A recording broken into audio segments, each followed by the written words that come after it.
Raden Intan II, lahir 1 Januari 1834 dan wafat 5 Oktober 1858, adalah seorang pahlawan nasional Indonesia.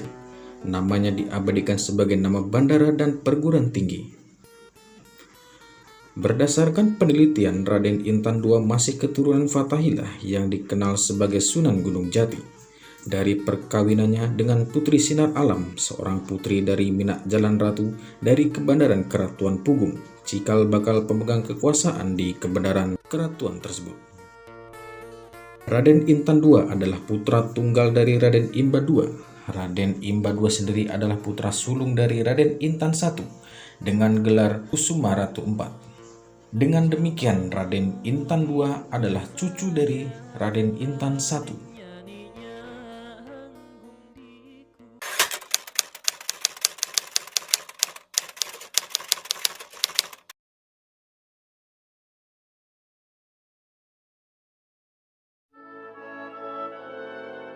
Pada saat Raden Intan II lahir tahun 1834, ayahnya Raden Imba II ditangkap oleh Belanda dan diasingkan ke timur akibat memimpin perlawanan bersenjata menantang kehadiran Belanda yang ingin menjajah Lampung. Istrinya yang sedang hamil tua, Ratu Emas, tidak dibawanya ke pengasingan, sehingga pemerintahan Kebandaran Keratuan Lampung dijalankan oleh Dewan Perwalian yang dikontrol oleh Belanda. Raden Intan II tidak pernah mengenal ayah kandungnya tersebut, tetapi ibunya selalu menceritakan perjuangan ayahnya, sehingga pada saat dinobatkan sebagai negara ratu, Raden Intan II melanjutkan perjuangan memimpin rakyat di daerah Lampung Selatan untuk mempertahankan kedaulatan dan keutuhan wilayahnya. Perjuangannya didukung secara luas oleh rakyat daerah Lampung Selatan dan mendapat bantuan dari daerah lain.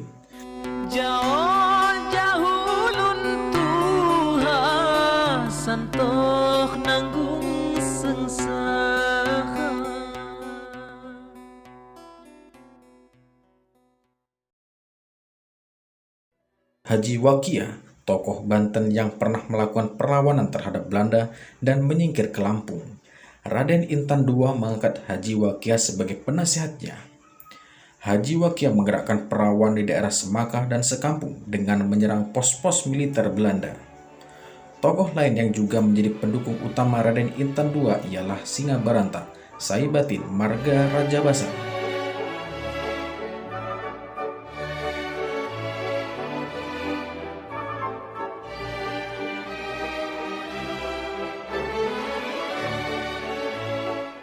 Sementara itu, Raden Intan II memperkuat benteng-benteng yang sudah ada dan membangun benteng-benteng baru. Benteng-benteng ini dipersenjatai dengan meriam, lila, dan senjata tradisional. Bahan makanan seperti beras dan ternak disiapkan dalam benteng untuk menghadapi perang yang diperkirakan akan berlangsung lama. Semua benteng tersebut terletak di punggung gunung yang terjal sehingga sulit dicapai oleh musuh. Beberapa panglima perang ditugasi memimpin benteng-benteng tersebut. Singa Baranta di dalam sejarah memimpin benteng Bendulu, sedangkan Raden Intan II sendiri memimpin benteng Ketimbang.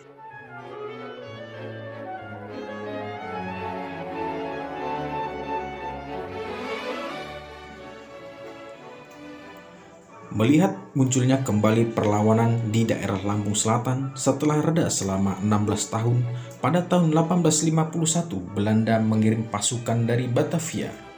Pasukan berkekuatan 400 prajurit yang dipimpin oleh Kapten Jones ini bertugas merebut kembali benteng Ketimbang. Akan tetapi, mereka dipukul mundur oleh pasukan Raden Intan II.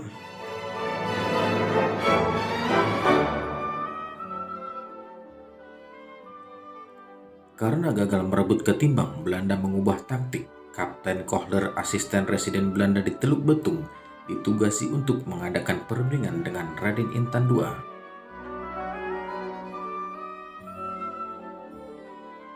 Setelah berkali-kali mengadakan perundingan, akhirnya tidak dicapai perjanjian untuk tidak saling menyerang. Belanda tidak mengakui eksistensi negara ratu, dan Raden Intan pun tidak mengakui kekuasaan Belanda di tempat-tempat yang sudah mereka duduki.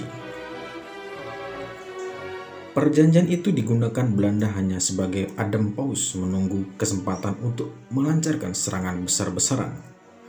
Bagi Belanda, dengan cara apapun, Raden Intan II harus dikalahkan. Belanda yakin, selama Raden Intan II masih berkuasa, kedudukan mereka di Lampung Selatan akan tetap terancam. Namun, sebelum memulai serangan-serangan baru, Belanda berusaha memecah belah masyarakat Lampung Selatan. Kelompok yang satu diadu dengan kelompok yang lain. Di kalangan masyarakat ditimbulkan suasana saling mencurigai. Tugas itu dipercayakan kepada Kapten Kohler. Di beberapa tempat usahanya berhasil. Tokoh-tokoh masyarakat Kalianda misalnya termakan hasutan untuk memusuhi Raden Intan II, sehingga mereka tidak menghalang-halangi pasukan Belanda berpatroli di sekitaran Gunung Rajabasa. Pada tanggal 10 Agustus 1856, pasukan Belanda diberangkatkan dari Batavia dengan beberapa kapal perang. Pasukan ini dipimpin oleh Kolonel Wilson dan terdiri dari atas pasukan infanteri, artileri, dan zenit.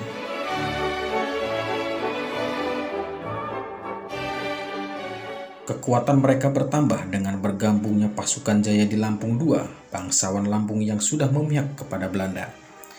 Iring-iringan kapal perang Belanda yang memasuki perairan Lampung Selatan ini dilihat oleh Singabaranta dari Benteng Bendulu. Ia segera mengirimkan kurir ke Benteng Ketimbang untuk memberitahukan hal itu kepada Raden Intan II, yang selanjutnya memerintahkan pasukannya di benteng-benteng lain agar menyiapkan diri. Belanda mengirimkan ultimatum kepada Raden Intan II agar paling lambat dalam waktu 5 hari ia dan seluruh pasukannya menyerahkan diri. Bila tidak, Belanda akan melancarkan serangan. Singabaranta pun dikirimi surat yang mengajaknya untuk berdamai. Sambil menunggu jawaban dari Raden Intan II dan Singabaranta, pasukan Belanda mengadakan konsolidasi. Raden Intan II pun tetap meningkatkan persiapan. Benteng-benteng diperkuat, beberapa orang kepercayaannya diperintahkan untuk memasuki daerah-daerah yang dikuasai Belanda untuk menganjurkan penduduk di tempat tersebut agar mengadakan perlawanan. Sampai batas waktu ultimatum berakhir, baik Raden Intan maupun Singabaranta tidak memberikan jawaban. Maka pada tanggal 16 Agustus 1856, pasukan Belanda pun mulai melancarkan serangan. Sasaran mereka hari itu ialah merebut Benteng Bendulu.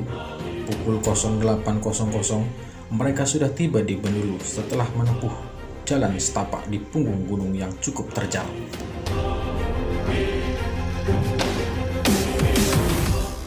Akan tetapi mereka menemukan benteng tersebut dalam keadaan kosong. Singabaranta sudah memindahkan sebagian pasukannya ke tempat lain. Ia dengan sengaja tidak menghindari perang terbuka, sebab yakin bahwa pasukan lawan yang ia hadapi tidak jauh lebih kuat. Pasukannya disebar di tempat-tempat yang cukup tersembunyi dengan tugas melakukan pencegatan patroli pasukan Belanda yang keluar dari benteng. Sesudah menduduki Benteng Bendulu, sebagian pasukan Belanda bergerak ke Benteng Hawibra yang dapat mereka kuasai pada tanggal 19 Agustus 1856.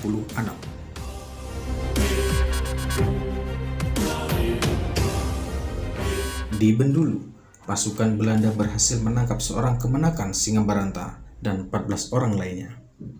Mereka dipaksa menunjukkan tempat Singabaranta dan menunjukkan jalan menuju Ketimbang. Semuanya mengatakan tidak tahu, namun mereka terpaksa menunjukkan tempat Singabaranta menyimpan senjata, antara lain 25 tabung misiu, 1 pucuk meriam, 4 pucuk lila, dan beberapa pucuk senapan. Sasaran utama Belanda ialah merebut benteng Ketimbang, sebab di benteng inilah Raden Intan II bertahan. Untuk merebut benteng ini, Kolonel Welson membagi 3 pasukannya. Satu pasukan bergerak dari Bendulu ke arah selatan dan timur Gunung Rajabasa. Satu pasukan bergerak menuju Kalanda dan Waiurang dengan tugas merebut benteng Merambung, dan setelah itu langsung menuju ke Ketimbang.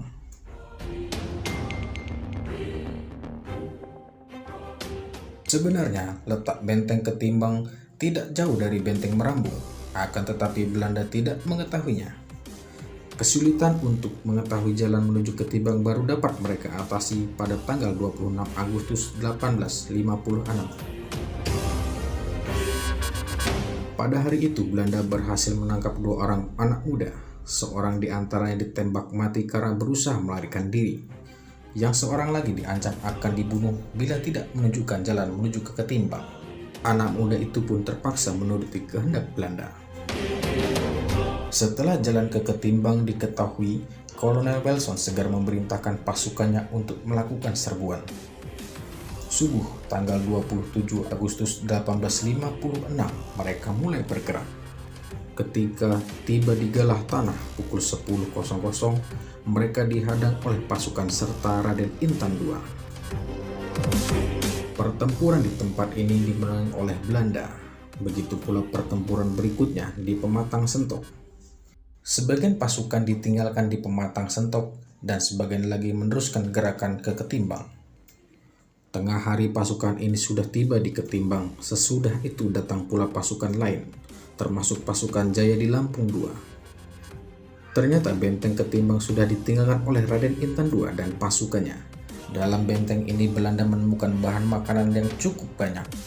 Benteng Ketimbang sudah jatuh ke tangan Belanda, akan tetapi Kolonel Welson kecewa sebab Raden Intan II tidak tertangkap atau menyerah.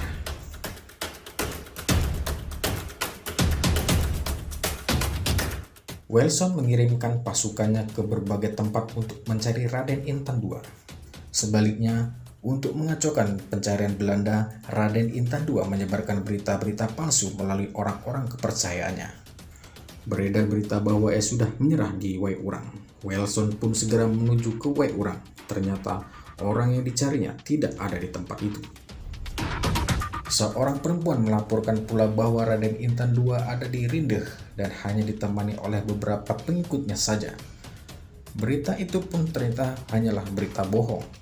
Suatu kali Belanda mengetahui tempat persembunyian Raden Intan II. Tempat itu pun dikepung di bawah pimpinan Kapten Kohler. Akan tetapi Raden Intan II tetap berhasil meloloskan diri.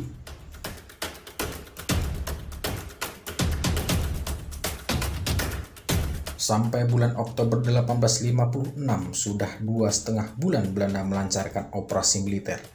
Satu demi satu benteng pertahanan Raden Intan II berhasil mereka duduki. Namun sepengetahuan Belanda, Raden Intan II masih belum tertangkap. Sementara itu, Belanda mendapat laporan bahwa Raden Intan II sudah pergi ke bagian utara Lampung Selatan, menyeberangi Wais Seputih. Berita lain mengabarkan bahwa Singabaranta berada di Pulau Sebesi. Belanda mengerahkan pasukannya untuk memotong jalan Raden Intan II. Pasukan yang juga dikirim ke Pulau Sebesi untuk mencari Singabaranta. Hasilnya nihil. Baik Raden Intan II maupun Singabaranta tidak mereka temukan. Kolonel Welson merasa putus asa. Ia merasa dipermainkan oleh seorang anak muda berumur 22 tahun. Akhirnya Welson menemukan cara lain. Ia berhasil memperalat Raden Ngerapat. Maka pengkhianatan pun terjadi. Raden Ngerapat mengundang Raden Intan II untuk mengadakan pertemuan. Dikatakannya bahwa ia ingin membicarakan bantuan yang akan diberikan kepada Raden Intan II. Tanpa curiga, Raden Intan II memenuhi undangan itu. Pertemuan diadakan malam tanggal 5 Oktober 1856 di suatu tempat. Raden Intan II ditemani oleh satu orang pengikutnya. Raden Ngerapat disertai pula oleh beberapa orang. Akan tetapi, di tempat yang cukup tersembunyi, beberapa orang serdadu Belanda sudah disiapkan untuk bertindak bila diperlukan. Raden Ngerapat mempersilakan Raden Intan II dan pengiringnya memakan makanan yang sudah dibawanya. Pada saat Raden Intan menyantap makanan tersebut, secara tiba-tiba dia diserang oleh Raden Ngerapat dan anak buahnya. Perkelahian yang tidak seimbang pun terjadi. Serdadu Belanda keluar dari tempat persembunyiannya dan ikut meroyok Raden Intan II. Raden Intan II wafat dalam perkelahian itu karena pengkhianatan yang dilakukan oleh orang sebangsanya dalam usia sangat muda, yaitu 22 tahun.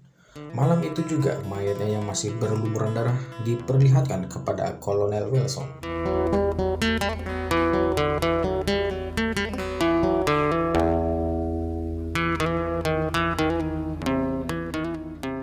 Pada tahun 1986, pemerintah Republik Indonesia menganugerahinya gelar Pahlawan Nasional. Keputusan ini berdasarkan surat keputusan Presiden Republik Indonesia nomor 82 tahun 1986 tertanggal 23 Oktober 1986.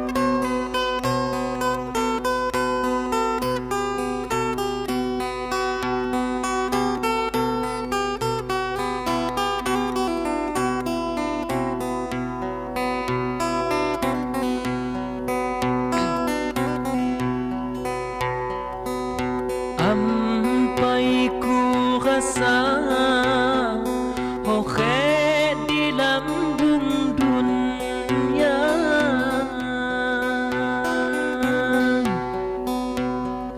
jauh-jauh lun Tuhan santo